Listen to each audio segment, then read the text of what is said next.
Well, good morning, everyone. There will be no announcements this morning. For the announcements, please see the e-news. If you're a subscriber to the e-news, you'll get all the announcements there. Or you can find them also on the website in the calendar section or on the Facebook page. If you're not a subscriber to the e-news, you can connect to it there and receive all of the announcements. Om Sahana Vavatu Sahano Bhunaktu Saha Viryam Karavavahai Tejasvina Vaditamastu Ma Vidvishavahai. Om Shanti Shanti Shanti. May the Divine Being look over us lovingly as a mother and father. May the Divine Being support and nourish us as a mother and father. May we have the strength and skill to study together the art of spirituality. May no misunderstandings arise amongst us. Om, peace, peace, peace be unto us and to all beloved beings everywhere. So once again, good morning.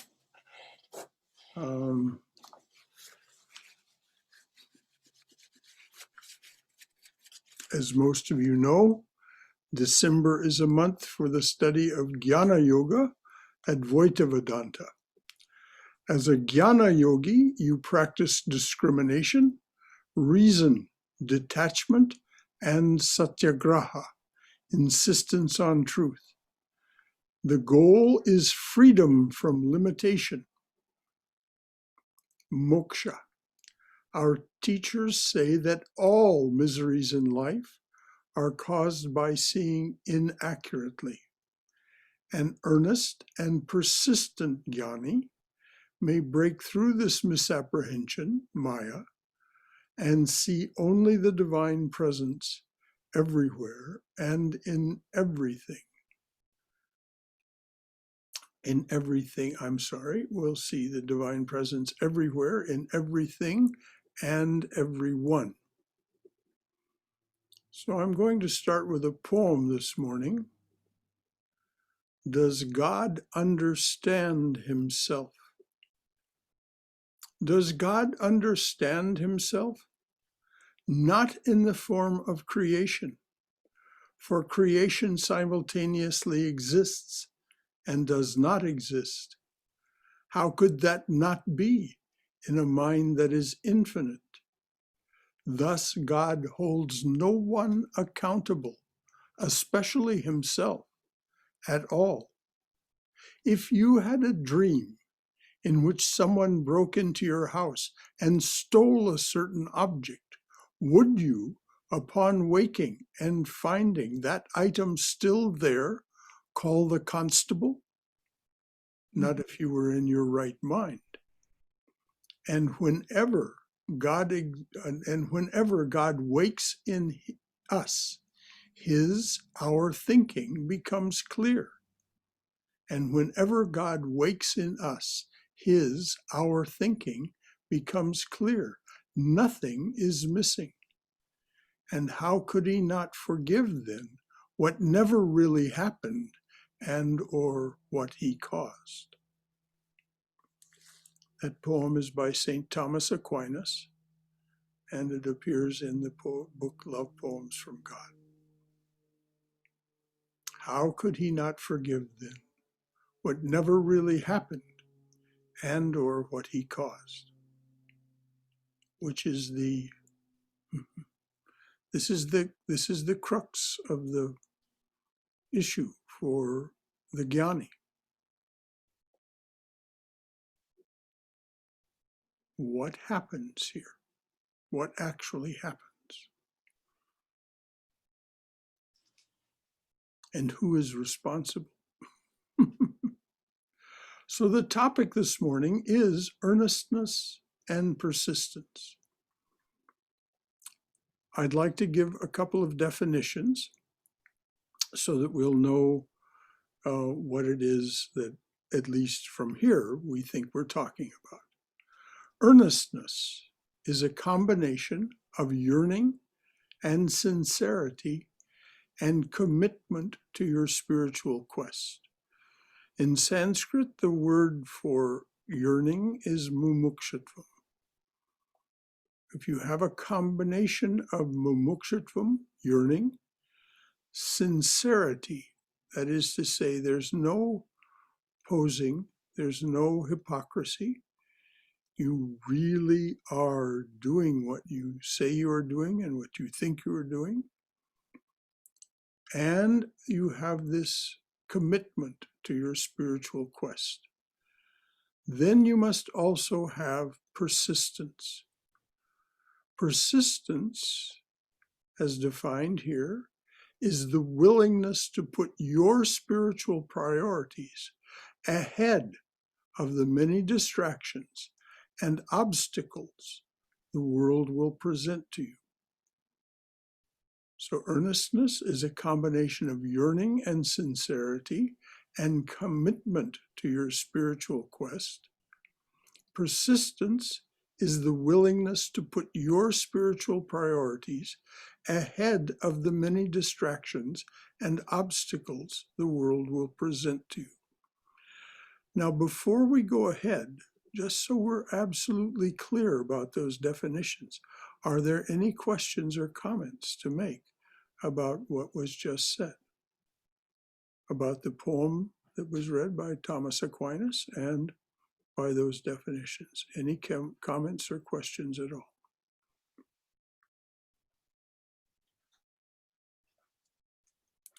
All right.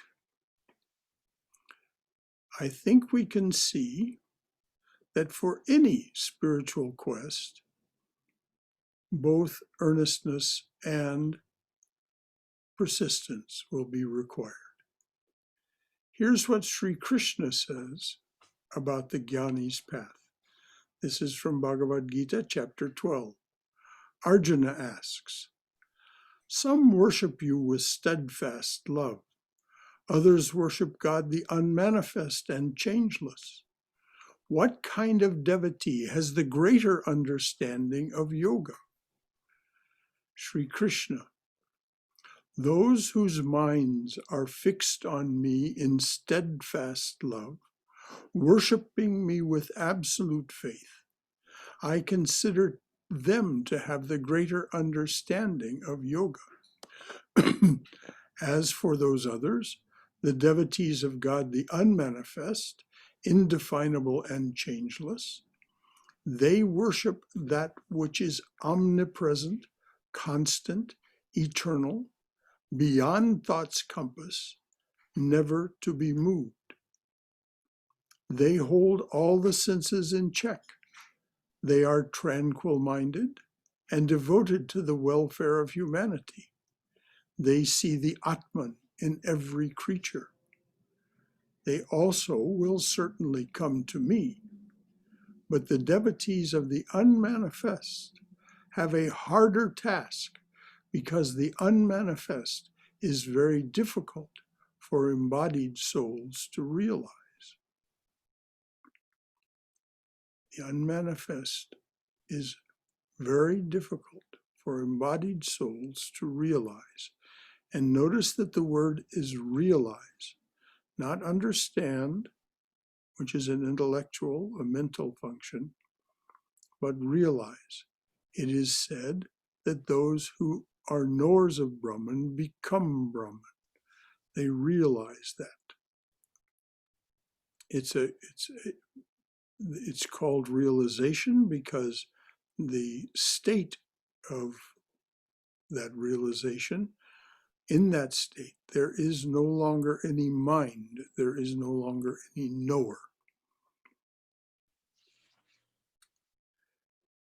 To further describe and define what the jnani is doing, I'll read this from Sri Ramakrishna. It's from chapter 5 of the Gospel.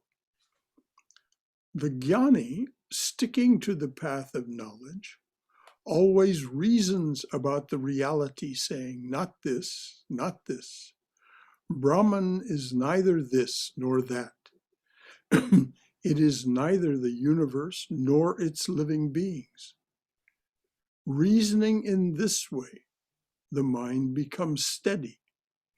Then it disappears, and the aspirant goes into samadhi. This is the knowledge of Brahman. It is the unwavering conviction of the jnani that Brahman alone is real and the world illusory. All these names and forms are illusory, like a dream. What Brahman is cannot be described. One cannot even say that Brahman is a person. That is the opinion of the jnanis, the followers of the Vedanta philosophy. So as I said earlier, this business of the mind is the issue for the jnani. They finally reason the mind out of existence. Reasoning in this way, the neti path, not this, not that. Sri Ramakrishna says, reasoning in this way, the mind becomes steady. Then it disappears, and the aspirant goes into samadhi. When the mind disappears, there is no longer any knower. There is no longer anything but knowing. There's no known, no knower. There's only knowing.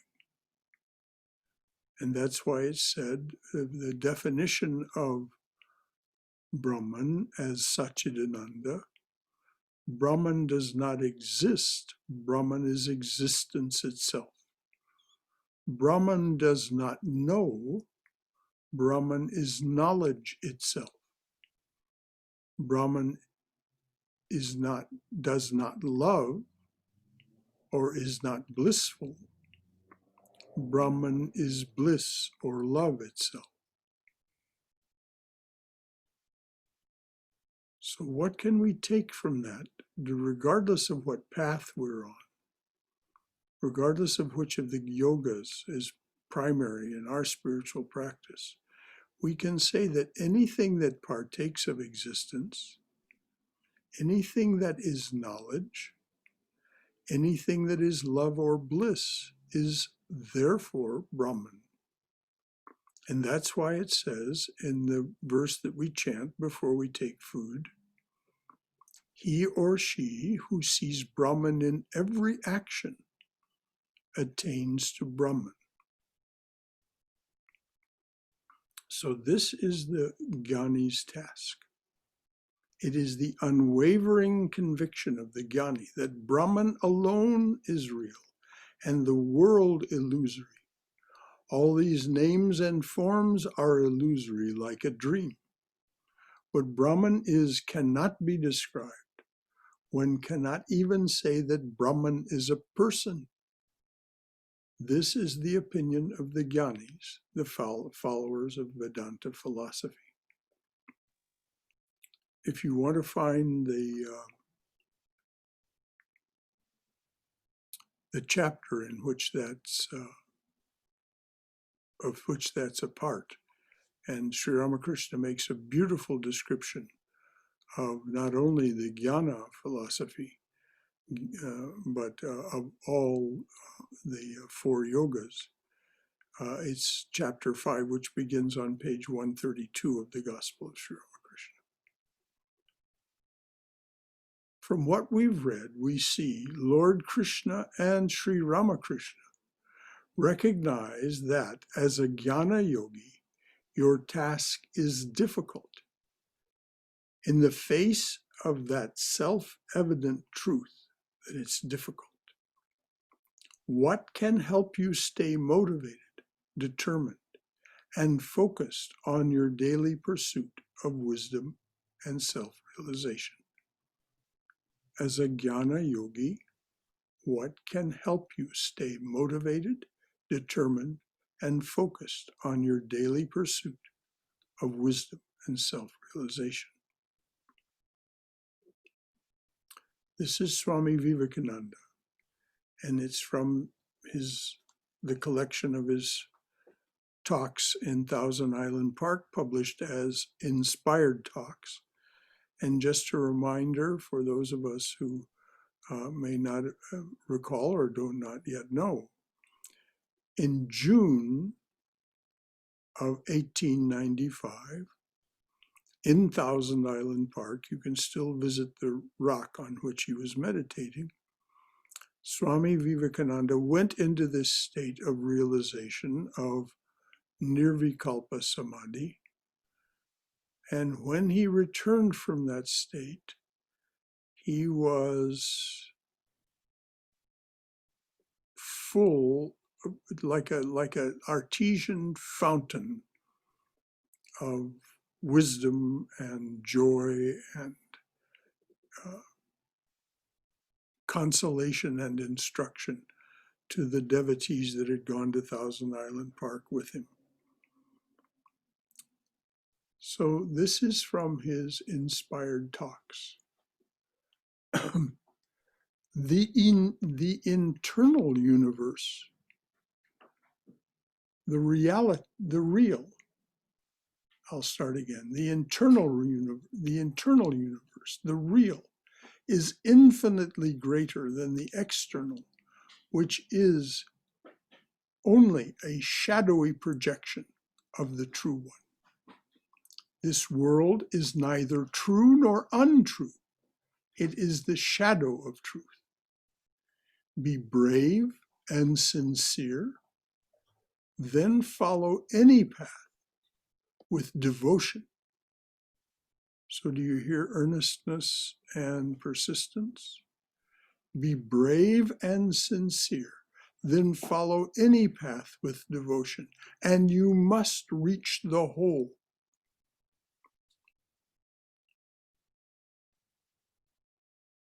Once lay hold of one link of the chain, and the whole chain must come by degrees.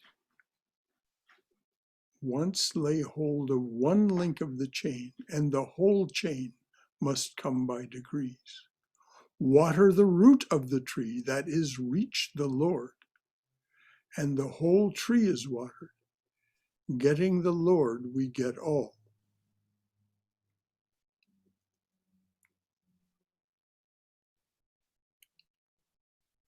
That is good motivation, because this is Vivekananda speaking from absolute empirical knowledge of what he's talking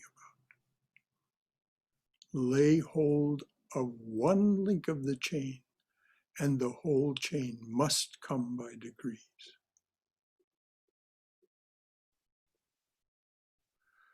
So this shadowy projection of the universe, which you take to be real, exists only in your mind. This is one of the things that is so confounding about spiritual life, spiritual practice. The world is not out there. The world is a creation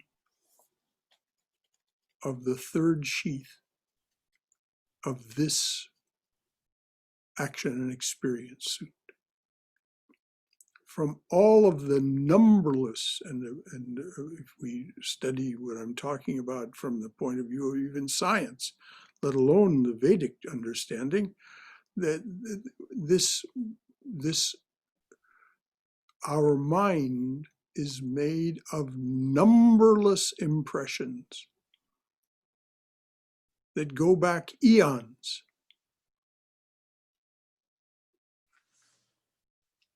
It doesn't matter whether you think of it as DNA or whether you think of it as samskaras or vasanas, or whether you think of it as neural loops, as Jill Bolte Taylor puts it. Nevertheless, all of these mental impressions travel from incarnation to incarnation. You, as a personality, do not incarnate. Shankara will, in a few years, disappear. But that which animated Shankara, that mind, will either dissolve in liberation or be incarnated again. That momentum, that great bundle of impressions gained from numberless incarnations will take another form in order to learn more. Of course, the aspiration is for liberation, but that is, as Sri Ramakrishna says, by the grace. So we simply do what we can with our mind. What is this mind other than what was just described? First of all, it is finite. It has limits, finite limits. We simply do not understand words like eternal, absolute, limitless, all of these terms. We may have some hazy idea of what they mean, but we really don't understand them because of the finitude of our minds. And another thing about the mind, and this is so beautifully pointed out by Jill Bolte Taylor in her book, My Stroke of Insight, the mind, particularly the left mind, is an exitless maze. There's no way out through the knowledge that is available to the mind as we understand it. No amount of knowledge, lowercase k, no amount of understanding of the scriptures. Oh, I understand what's meant by Sri Krishna. I understand what's meant by the Chandogya Upanishad. I understand this, I understand that. That will not give you the way out because it is an exitless maze. You are dropped into it and you, so to speak, pop out of it. Why is this so? Vasishta says that it is like a magic show or the mirage water in the desert. It doesn't really exist in any ultimate sense, absolute sense. It exists only temporarily as a vibration of consciousness.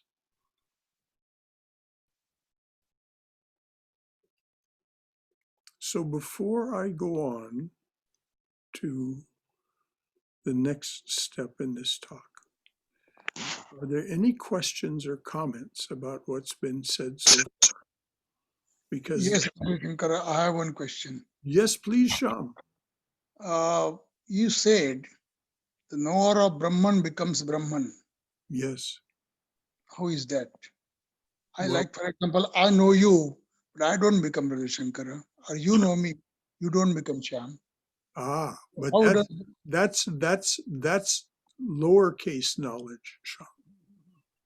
That's not really knowing in the sense that of realization. though the one who realizes Brahman becomes Brahman. That is the knowledge that is spoken of as knowledge of Brahman. Your being becomes united with Brahman. Now, some few people return from that state out of the grace of universe itself to teach, and they come back with either the Sri Ramakrishna calls it either the ego of devotion, of love, or the ego of capital K knowledge. In both cases, it's capital K, ego of love, capital L, capital K, of empirical realization of that. So the knower of Brahman has become Brahman by being united with it.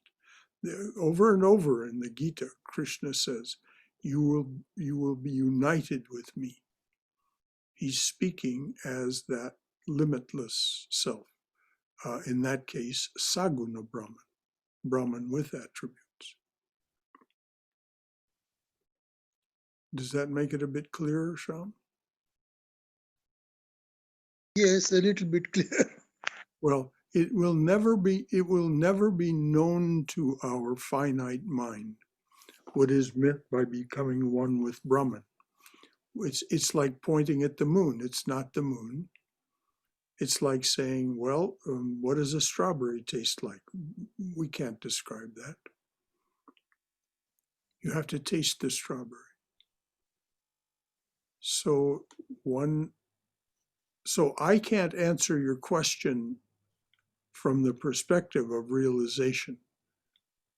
All that I've given you is the words that I have gathered from others as filtered through whatever understanding is here. Yeah, thank you. Mm-hmm. Brother Shankar. Yes, Uma. I love what you said when you quoted Swami Vivekananda from Inspired Talks. Hold on to one link of the chain, and the entire chain will come to you in degrees. And that is so, not only profound, but it's a matter of, as you say, realizing, but in our case, maybe it's too big a word, but experiencing it. And when I think of it, it reminds me of what Swami Chinmayananda said years ago. And it's in my notes, and I'm comparing. He says, true ethical perfection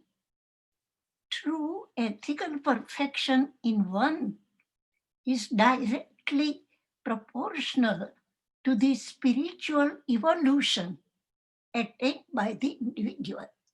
Yes. We are here talking about link by link by link, step by step by step, evolving onto the path of that spiritual realization. So wherever we are, whatever stage we are at, hold on to that, and hopefully we grow further. No question is the way it's understood. No question that you will grow. And you will hear not only from Swami Vivekananda further inspiring words about that, but also from Ramana Maharshi. Yes. Who I have a quote from him that is directly related to this as well. And so all of this is an answer to the question: what, as a jnana yogi, what will motivate you? What will give you the determination and the willingness to go ahead day in and day out? Because as we'll hear, it's a day in and day out. Perseverance. Yes, persistence, perseverance, yes. So anything else? This is good. This is wonderful. Anyone? Brother, Yes, Ima, I just want to add something to Uma's wisdom and your wisdom that you have been sharing with us. From Don Juan's perspective of what he told Carlos Castaneda, drop your personal history and self-importance. That's what he said to him. And he also told him, as long as you feel you are the most important thing in the world, you cannot really appreciate the world around you. And he takes him to Ixtalan, which is archaeological site, and said, spend a night on this rock to rearrange your feelings. Sometimes we all have to rearrange our feelings of self-realization. yes. It takes a... And it does indeed take real determination. Yes. If you remember in that book, Journey to Ishtalan, Yes. that book ends at year 10 of Castaneda's apprenticeship to Don Juan. 10 years he studied with him to attain I know. the realization that he attained. It took him a long time, and Don Juan banging on him. Really Yes, banged on yes. Well, back.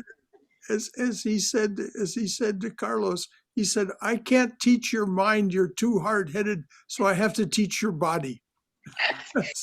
so he continually made him exercise his body and frightened him into it. That approach it worked in 1972 and 1970s and 60s from Don Juan to the world, but I don't think it works in today's world. They might say legal suits on Don Juan saying, you hurt my feelings. The way approach to Don Juan was like he was banging on him, sit on this rock all night long, and then rearrange your feelings. Then you will know what I'm talking about. Yes. But you know, even parents cannot do this in this day and time. Parents will be taken to task. You know, they cannot discipline their children.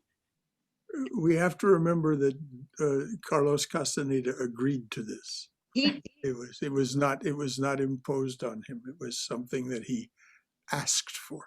Yes, he almost dropped out so many times not to come back, but he went back. Continuously, he went back, searching for what he wants to know from them. I'm glad that book inspired you. It's really it's a very complex book to understand, but once you follow it, it does make sense with the spirituality. Yes, it does. I'll let other people take over. Okay. Can you say the title again? Journey to Ixtlan. Ixtlan is spelled Ixtlan. Oh, here it is. Yeah, Jaima's holding it up. Journey to Ixtlan. Thank you. Carlos Castaneda. Carlos Castaneda. Castaneda, yes. Journey to Ixtlan. Lesson. Ixtlan is how it's pronounced. All right. Okay. Anything else from anyone? Brother Shankar? Yes, Bhagarat. All right. There are a couple of thoughts running through my mind. Number one, Sanskrit is not a translatable language. Yes. So anything to try to translate Sanskrit will always result in failure. For example, Sanskrit is in many areas a language created just to express your experience and is always going to fall short. For example, what you say, realization, that in Sanskrit is called sakshatkar, means as if you have seen with your own eyes. Mm-hmm. Because that is the ultimate limit that we have to do. Have you seen with your own eyes? Have you witnessed it? But that also can be wrong, but you cannot go beyond. And therefore they say sakshatkar, which Ramakrishna said, yes, I've seen God like I see you. So that was the idea of sakshatkar. Mm-hmm. And secondly, after the gospel, it says he disappeared. God, having said that, disappeared. Now this is an effort of English language to translate Sanskrit language, but it is antardhyan. That means he disappeared into the inner consciousness, the Mhm. inner conscience. That is called disappear. It's not the body disappearance. And therefore I can understand Shyam's question that he, even after 100 years, will not be Brother Shankar. But then depends upon how he describes Brother Shankar. If he talks about the heart and liver, and no, he cannot be. He cannot be. But the way Vivekananda became Ramakrishna, Mm. that is the way you can be from one form into another in that sense, not in a body sense. In a total confluence, total internalization, total fusion, and therefore a total dissolution of oneself. That is the kind of thing. That's why we say Shivo Bhutva Shivam Bhaje. If you want to be Shiva, if you want to realize Shiva, first be Shiva. Mhm. Because then only you'll be able to see and appreciate the form of Shiva that he is talking about. Yes. And you will see with Shiva's eyes. Exactly. All Thank right. you, Dr. Sundar. Yes, thank you. All right. I'm going to go on with something that Swami Vivekananda wrote. Excuse me, wrote. Shankara, Yes, excuse me. please, Lori. Would you please repeat the quote from Swamiji? It is so wonderful. The one that was read earlier. Yeah. Well, it'll be in the notes, dear, but here it is. This is from Inspired Talks. The internal universe, the real, is infinitely greater than the external, which is only a shadowy projection of the true one. This world is neither true nor untrue. It is the shadow of the truth. Be brave and be sincere. Then follow any path with devotion, and you must reach the whole. Once lay hand on one link of the chain, and the whole chain must come by degrees. Water the root of the tree, that is, reach the Lord, and the whole tree is watered. Getting the Lord, we get all. And now here's something else from Swami Vivekananda. This is from in the Complete Works. It's not from Inspired Talks. And this is directly addressing this business of earnestness and persistence. Now we're getting to what can motivate you to that. The mind has to be gradually and systematically brought under control. The will has to be strengthened by slow, continuous, and persevering drill. This is no child's play, no fad to be tried one day and discarded the next.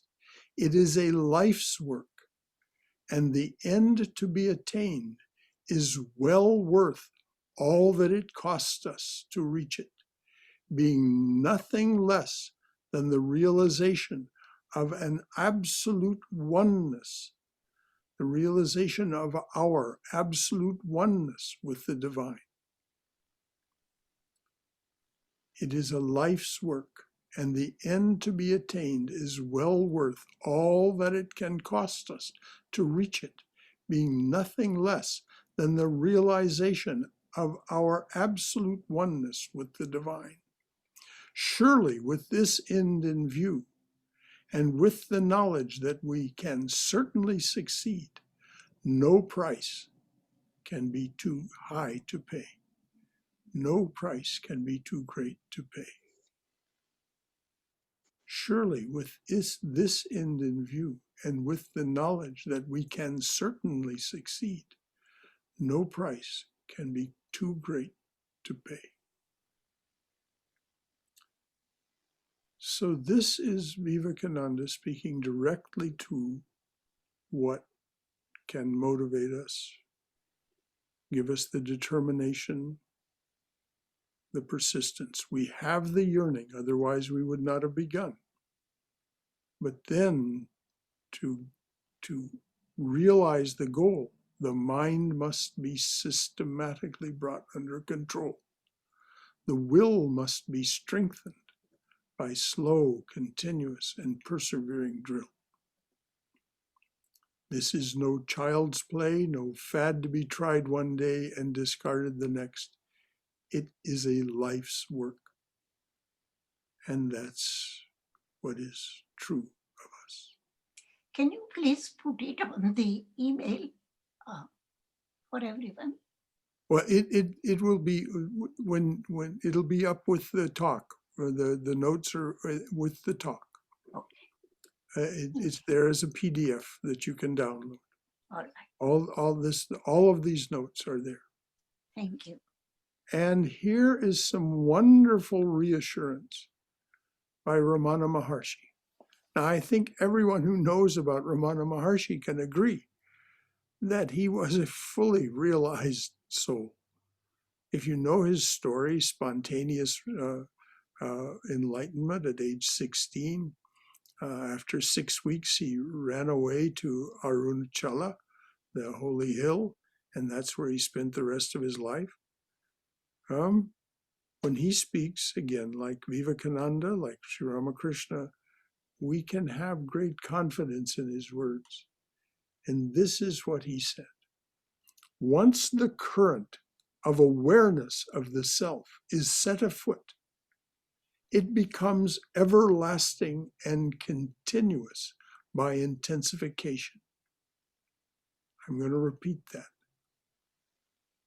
Once this dawns in us, it's just like Vivekananda saying, grab one link of the chain. Once the current of awareness of the self is set afoot, it becomes everlasting and continuous by intensification.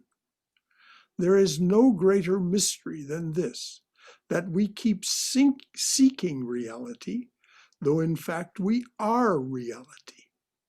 We think that there is something hiding reality, and that this must be destroyed before reality is gained. How ridiculous! A day will dawn when you will laugh at all your past efforts.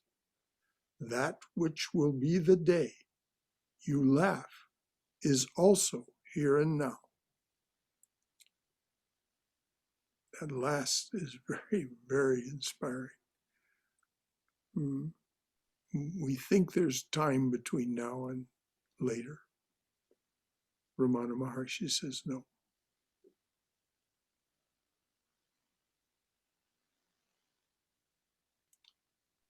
So all our ideas and definitions of ourselves and the universe and why the Jnana Yogi, so this is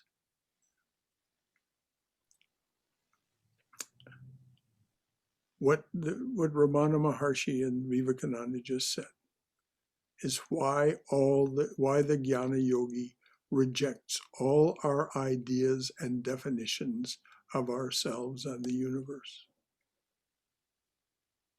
Our beliefs are the operating system for our life's ignorance, nothing more. They all have to be ultimately set aside. We have to set aside the mirror of reflection that is the mind, and for that matter, the intellect. Our beliefs are the operating system for our life's ignorance, nothing more. Higher practical and spiritual beliefs are said to be auspicious because they cause fewer agitations in the mind. Yet, as Vivekananda remarked, fetters, though of gold, are not less strong to bind. Now, of course, this reflects the jnani. This reflects the Jnana Yoga path. This is not true for a bhakta. It's not true for a karmi. It may or may not be true for a Raja Yogi, depending on how they go about it. But it is a truth that our beliefs, in Sanskrit, upadhis, that's one translation, our beliefs are the operating system for our life's ignorance. And as we replace them with higher and higher practical and spiritual beliefs and practices, all this is auspicious because they do cause fewer agitations in the mind. And the agitations, the vibration of consciousness in the mind, is what gives rise to the universe we experience. But as Vivekananda said, fetters, though of gold, are not less strong to bind.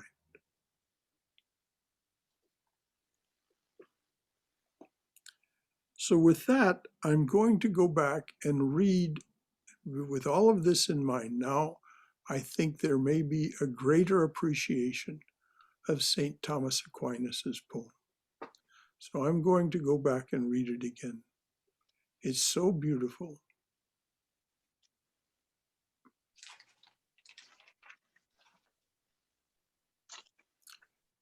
Does God understand himself? Does God understand himself? Not in the form of creation. For creation simultaneously exists and does not exist. How could that not be in a mind that is infinite? Thus, God holds no one accountable, especially himself, at all. If you had a dream in which someone broke into your house and stole a certain object, would you, upon waking and finding that item still there, call the constable? Not if you were in your right mind. And whenever God wakes, and whenever God wakens in us, our thinking becomes clear. Nothing is missing. And how could he not forgive then what never really happened and or what he caused?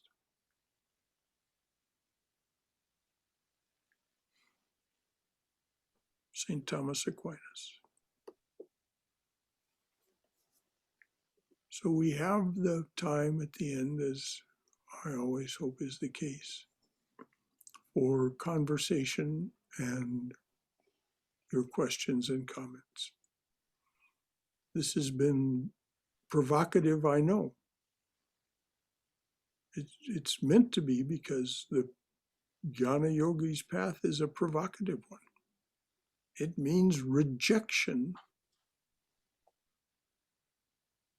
As Adi Shankaracharya, the great proponent of Advaita Vedanta, said, my mind fell like a hailstone into the ocean of consciousness and therein dissolved. The Jnana Yogi's goal is to set aside the mirror, to dissolve the mind. Vashishta even uses the word annihilate the mind.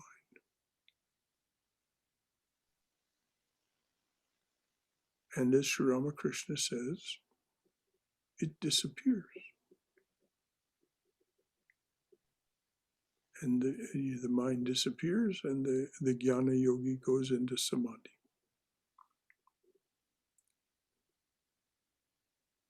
So anything at all from anyone? Yes, Brother Shankara. Yes, Aaron. Have you ever been to the rock where Swamiji? I unfortunately have never been able to get to Thousand Island Park, and it looks like in this lifetime that's not going to happen. So no, I have not been to the rock, but I have talked to people who have and who have sat on the rock. That's as close as I've come. And there's only one way to get there. You can, because of the way it's sequestered, you have to go through the Ramakrishna Vivekananda Society of New York, the East Side Center in New York City, on the Upper East Side, and go with them, go be part of the group that goes each summer to Thousand Island Park. That's nominally the only way you'll be able to go there. Because that society, that East Side New York Society, owns that property. Thank you. Mm-hmm. I have, however, been to Vivekananda House in South Pasadena, which I highly recommend to anyone, or going to Ridgely. Swami Vivekananda spent 6 weeks at Vivekananda House in South Pasadena, and a total of 14 weeks during his 2 visits to the West at Ridgely Manor, which is now Vivekananda Retreat Ridgely in Thousand Island Park. And his presence is very evident there, both those places.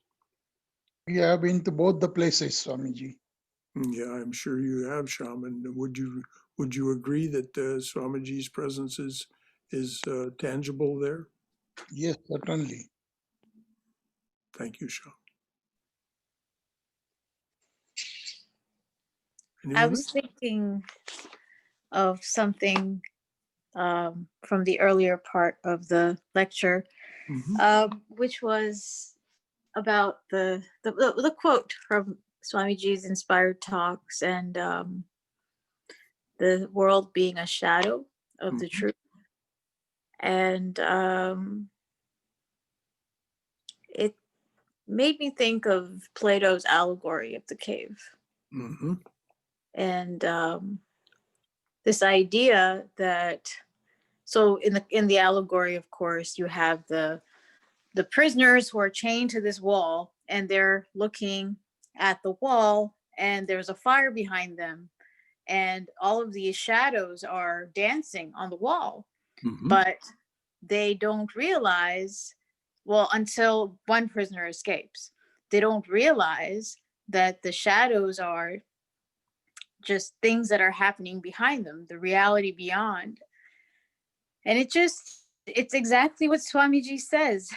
Until you see that you are one with that reality, that I am a prisoner of this cave, you won't see it.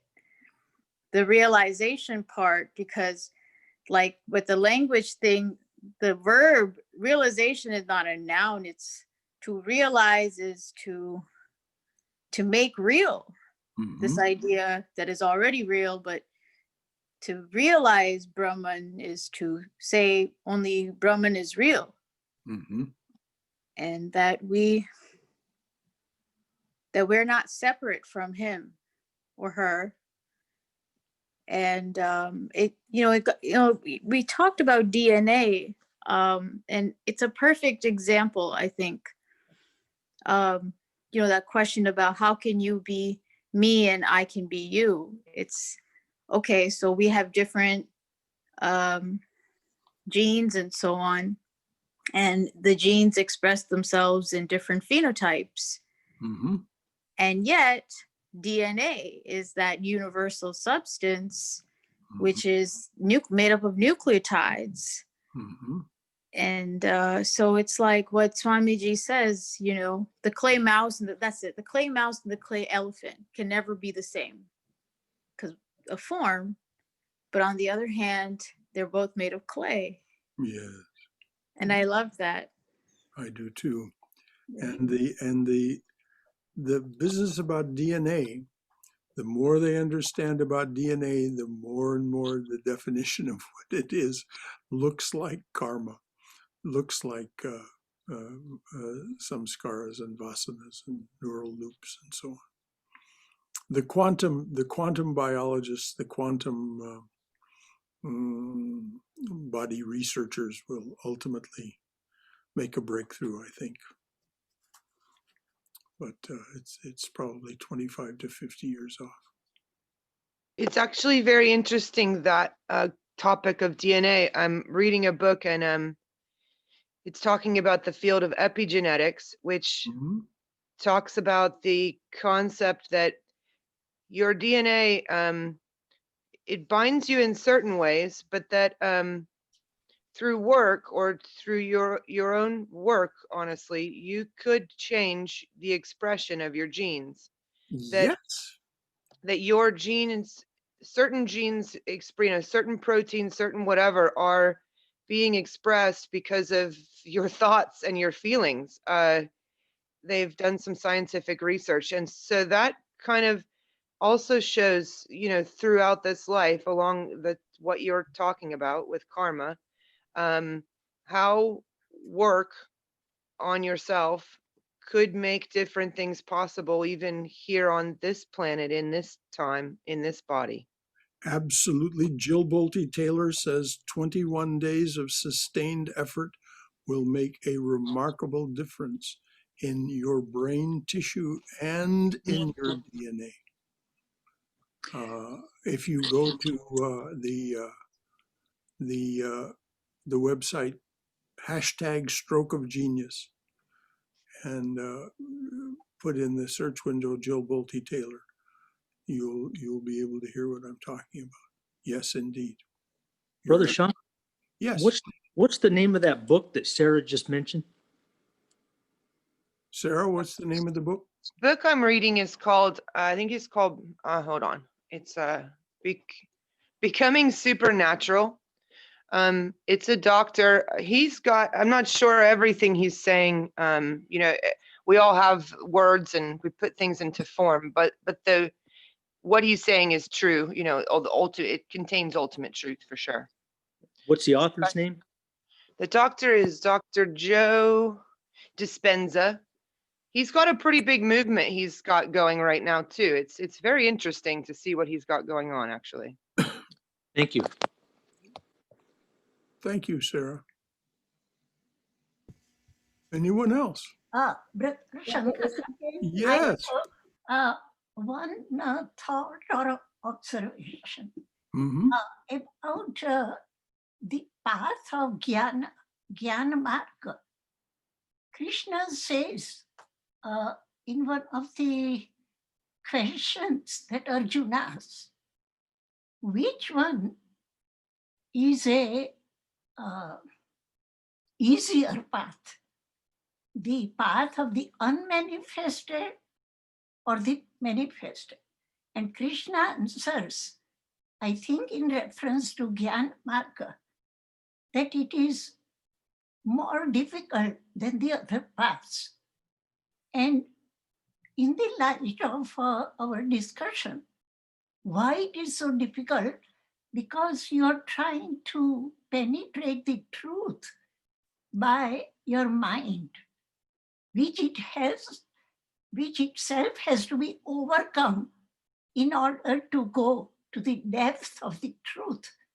So it's very ironical, very, very tricky, I think, that you use your mind to get rid of the mind. Yes. And that is the fun part. It is only very few can do that, like Ramana Maharshi or Vivekananda.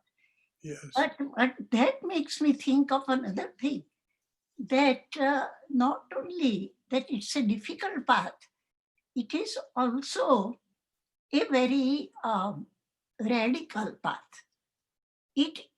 Once it realizes, penetrates the truth, it just shuns away all other paths with vehemence. That no, not this, not this, not this. This is the truth, because you deeply realize. Right. So my point is that the same level of depth can also be achieved through karma or through bhakti path also. Oh, yes. Oh, yes. The Sri Ramakrishna says right now, in this age, the bhakti path is the one that is the most auspicious for us. So it will depend on who you are. What are your Yes, tendencies? absolutely. But You not have- everyone can follow any the but you know, for most of us, the mind, when told of the jnana path, reacts like you're saying to the mind, dig your own grave Yeah, with shut the up. knowledge that you're going to be buried alive. Yeah. And that's how the ego reacts to that. And so, and here's what Krishna says. As for those devotees of God, the unmanifest, undefinable, and changeless, Yeah. they worship that which is omnipresent, constant, eternal, beyond thought's compass, never to be moved. They hold all the senses in check. They are tranquil-minded and devoted to the welfare of humanity. They see the Atman in every creature. They also will certainly come to me, but the devotees of the devotees of the unmanifest have a harder task, because the unmanifest is very difficult for embodied souls to realize. Nevertheless, I think it's a perfect path for those who can rise to that level, Oh, yes. or who can go deep into themselves. Well, it is an auspicious path for some. There's no two ways about it. I wanted to add to Uma's subject there about the, not this and not that. That if you're trying to pursue something which is so unknowable, so beyond definition, by using that technique of not this and not that, it's commonly used. And I see that even in my own son's name. My son's name is Nikhil, which could be translated to infinity, but instead infinity, they say, oh, no end. So it's kind of an example of the not that sort of definition of things. So I find it as a very intriguing kind of path, that if you can't define something, well, say what it isn't, and slowly. That's pretty much the way that Vedanta approaches the definition of the divine, by saying what it isn't. We can talk about the attributeless Brahman only in those terms. We can talk about Saguna Brahman or Ishvara by listing the attributes. But ultimately, as Sri Ramakrishna says, that too is part of the dream. So even Ishvara and Ishwari are part of the dream. Brother Shankara? Yes, Swayam. So the earlier discussion about epigenetics and self-effort, that you can change your gene expression, it seems to be at least superficially contradictory to the other teaching that you are not the doer. Is it possible to reconcile the two, or are they different paths and they are just... No, dear, the idea is, what is self-effort? Who is the self that is making the effort? That's the thing.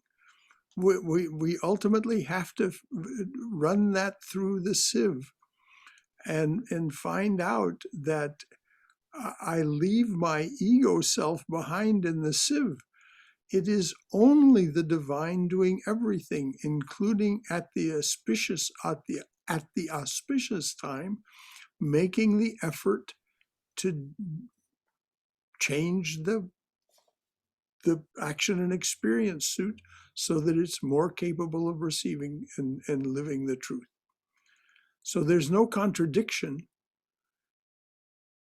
As long as we identify with being a separate being, then we see, and this is why I so strongly recommend that book, Divine Grace by Swami Ranganathananda, because he resolves these issues.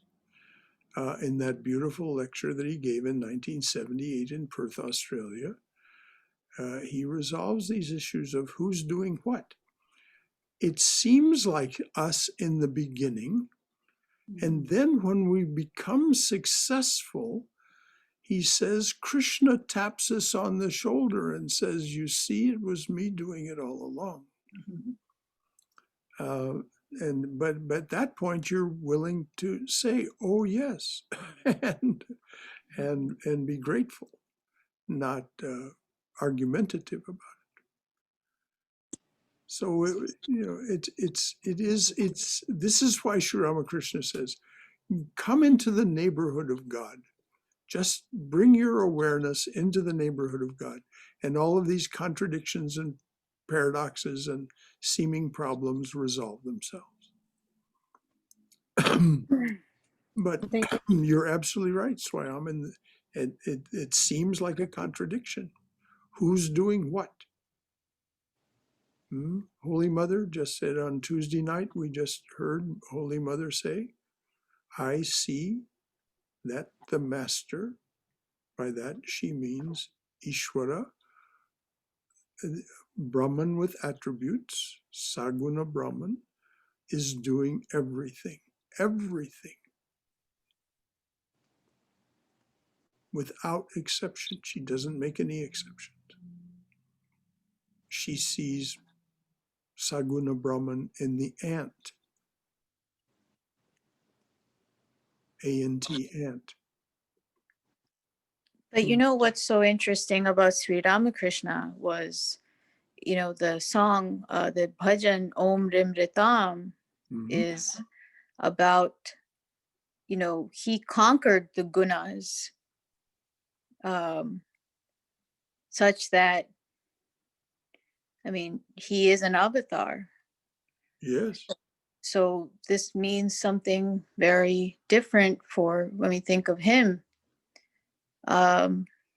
because he manifested himself as Saguna, as, the apparent man in this form of this 19th century figure. But what makes him who he is, arguably, the greatest incarnation is, or the most powerful one, is his conquest of the rajas, tamas, and the sattva in the realization. Divya, that's true. And he did conquer through his spiritual sadhana all three worlds. But if you read Swami Vivekananda's Raja Yoga, this conquest of the gunas, this mastery of the gunas, is available to every one of us. We can become omniscient, omnipresent, and omnipotent. And it is the final barrier to kaivalya, not to liberation. Liberation and kaivalya are not the same thing. Kaivalya is becoming one with Brahman. Liberation is being free from the necessity to return to human form, because you have realized, you have learned enough to where you can take the path of the saints and join the saints and do not have to, and that's far short of this state of omnipotence, omnipresence, and omniscience. So there are levels and levels, as Sri Ramakrishna said, there are thousands of kinds of samadhi. So we can become, the only thing that's said in that state that is just before kaivalya in Raja Yoga The only thing that we don't share with Ishvara is the ability to create and destroy the universe.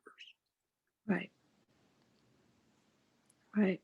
So we're not so very limited. I mean, in the body and mind, we are, is all I'm saying. And so long as we're in this body, even Sri Ramakrishna and Holy Mother, they said, even for Ishvara Kotis, you know, they are limited by the body insofar as they exist or they appear to us in our limited minds in that form. And I guess going back to the point about, I mean, we can witness the universe in that state of enlightenment, but we can never, we don't cause it. But like, that's Parabrahman. And like what Sri Ramakrishna says about the waves, God is the Ganges. We're as great as we become in our apparent, you know, life, we can never be the eternal subject, which is what we're aspiring to always. Well, but beneath that is the idea that we are the eternal subject. And that we are, but at the same time, one Krishna, as Krishna says, you are in me. Yes, not me and you. Yeah. It's interesting, the you know, the question about the mind controlling the self, or who, you know, it also makes me think of the in kind of relation to what I had said earlier about epigenetics, but it makes me think of the distinction maybe between self-will and real will, which in my understanding wouldn't be really mine. You know, this developing of will, the ego has plenty of will itself, but that's not the will that's being talked about here to develop. It's something else. And that book that I mentioned about epigenetics, if you get into that guy at all, the things he suggests, it would be this same path. It's through opening your heart. It's through quieting your mind. It is the path. It's just written in a scientific English language so that other new people might pick it up and read it. But then if they wanted ultimate truths, they would need to come back to the same conversations we're having now. Because it's both at the same time, which you can't wrap your human brain around. That's it. Our finite mind cannot contain it. We can immerse ourselves in it. And that's what happens when you do practice contemplation, concentration, and meditation enough. You become immersed in the reality. And so it's, as Sri Ramakrishna says, you've taken now a pure cloth, and it's now become stained with when you dip it into when you immerse it in the reality, it becomes tinted with the reality. And that's what you come back with from those moments when you have become immersed. Anything else from anyone? Brother Shankar? Yes, Bhagarat. I know the discussion is almost coming to a close, but to me, DNA stands for divine nature awareness. Beautiful. And therefore, yes, any man and woman can get together and produce a body. To some extent, they can produce a mind. To some extent, they can cause the trains of the mind in their hand. But then beyond that, they are helpless. Mm-hmm. And something else takes over. And therefore, as a soul, one emerges completely differently, like Ramana Maharshi did, or even Swami Vivekananda did it. Because that is a point. That is the point of divine nature. And at that point, I think we have to see that we have an unlimited capacity, and the world makes sure that you do not know the unlimited nature of your capacity. And therefore, he ties you with golden fetters, like you said. Nevertheless, they are golden, but golden fetters are even worse than iron fetters because they are more difficult to break. Something tells you, hey, it's gold, don't break it, don't break it. Buddha was the only one who was in golden fetters and he cut it. He says, I'm a prince, I have a son, I have a beautiful wife, but these are all golden fetters. And I want to cut them and get out of that one.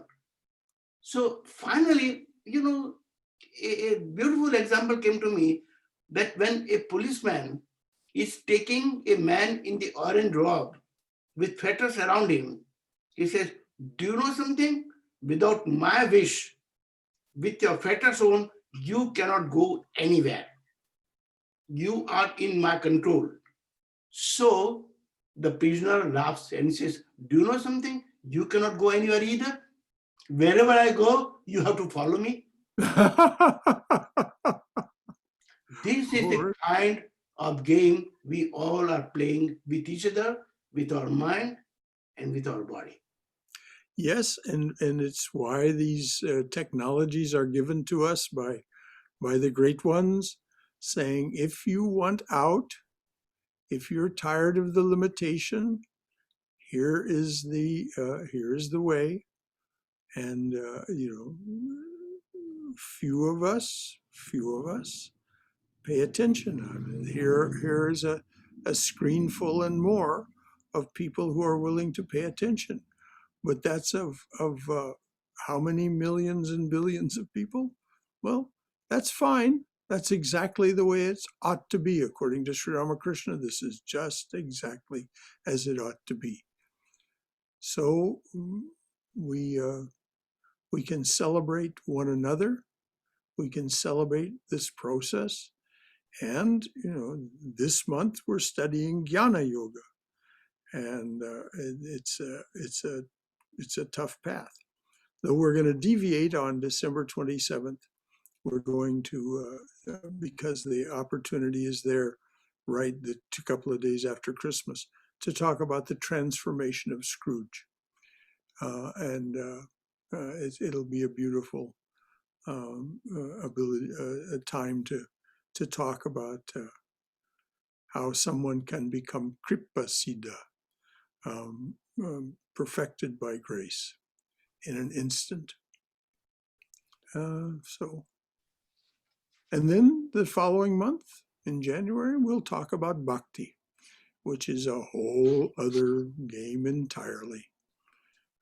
Shares many of the things with this. You still have to have determination and you have to have your earnestness and persistence to pursue any of these paths. But the jnanis, they have a special challenge. So thank you all. We'll close with our lovely chant. Let there be peace in outer space. Let there be peace in the sky, on the earth, and in the waters. Let there be peace in the herbs, the plants, and the trees. May the gods be peaceful. May the whole universe be pervaded by peace. Let this infinite universal peace prevail throughout my being. Om Shanti, Shanti, Shanti. Peace, peace. Peace be unto us and to all beings everywhere. So, thank you all for being with us this morning. Thank you for your participation, for your wonderful vibratory presence. And Jai Shri Guru Maharaj Ji Ki Jai, Durga, Durga, Durga. May you go in Mother's loving and protective embrace. May you be safe. May you be healthy. May you be cheerful, and may you have peace of mind. So, brother. Yes? Thank you. Thank you, brother. Oh, you're more than welcome, dear. The next opportunity for us to be together is tomorrow evening. For those of you who like to come to the reading and discussion group of Love Poems from God, we are now reading that wonderful enlightened soul and very, very humorous commentator on the reality, Rumi. So that'll be, the link is there along with the rest for tomorrow night. Any final thoughts from anyone before we close? All right, dears. Until next time. Thank you all. Thank you. Peace. Hari Om. Hari Om, Thank Hari you so Om. much. Hari Om. Jai Ma, Jai Ma, Jai Ma.